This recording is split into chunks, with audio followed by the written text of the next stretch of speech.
Okay, so next up we're going to be doing a single slit interference problem. So we're going to start with question 37 from the textbook. And it says the second minimum in a diffraction pattern. So second minimum tells us that we want m equals 2. So I'm just going to write that down real quick.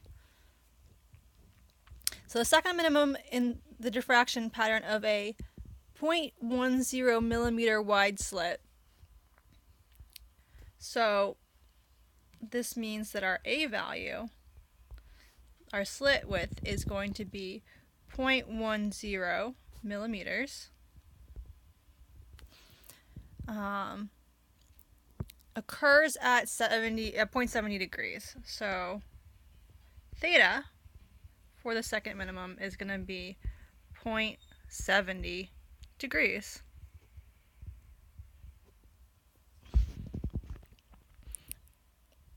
What is the wavelength of the light? So we want to know what is lambda.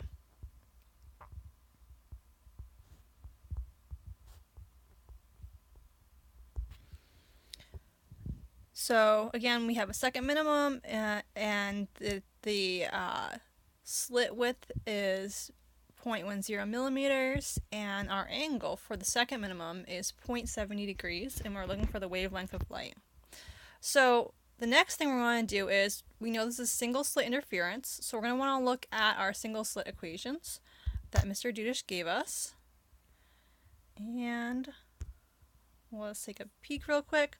Okay, so single slit, we can see we have theta sub p equals p lambda over a, or y sub p equals p lambda l over a. We are given an angle, which suggests that the equation with the angle in it is probably the one we're going to want to use, so we're going to write that one down. So I'm just going to scroll up a bit, and we'll have, so we know theta sub p equals p lambda over a. And I'm just going to put in, so notational issue here real quick. I wrote m. We use p for the single slit. I just forgot that, so we're going to erase this real quick. And then we'll go back to our pen. And so I'll say p equals 2, not m equals 2. But m and p, they're just different indices. They mean the same thing. So if you call it m, it probably won't matter. So we have theta sub p is p lambda over a. And we are at p equals 2, so I'm just going to put that information in already. So we'll have theta sub 2 is equal to 2 lambda over a. We are looking for our wavelength, so I'm going to solve out for a real quick. So we're going to multiply both sides by a and divide by 2. So we'll have that lambda is equal to theta 2 a over 2. Now, here's something really important for single slit interference. Our angle has to be in radians. So for single slit interference, because we're using the small angle approximation, theta must be in radians. And it's easy to forget that, so I just want to stress that here. That's kind of the tricky thing about this problem. Otherwise, it's pretty straightforward, plug and chug, but we have to convert theta before we can do anything else. So we have theta is equal to 0.70 degrees. If we want to get that in radians, we're going to multiply by 2 pi, divide by 360 degrees, or pi over 180 degrees, whichever way you want to do it is fine.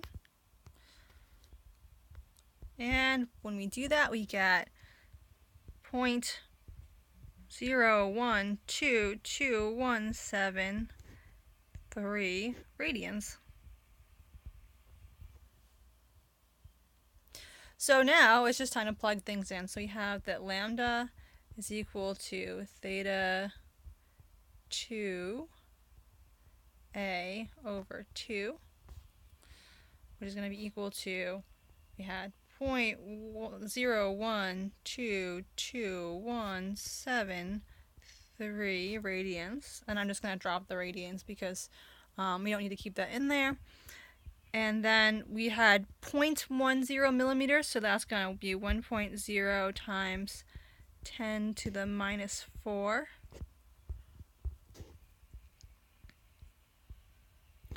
meters. And we're going to be dividing that by 2.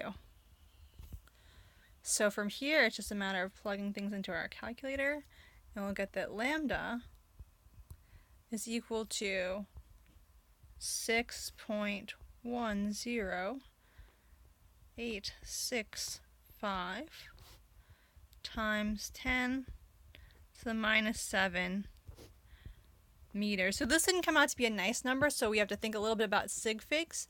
And if we recall, the A was to 2 sig figs, our angle theta was to 2 sig figs. So we're going to want to keep 2 sig figs.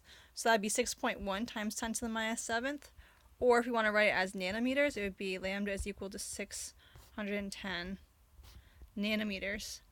And again, you can keep it as 6.1 times 10 to the minus 7 meters. That's totally fine.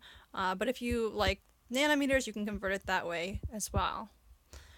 Alright, so now we have done double slit and single slit. Lastly, we're going to be doing thin film interference.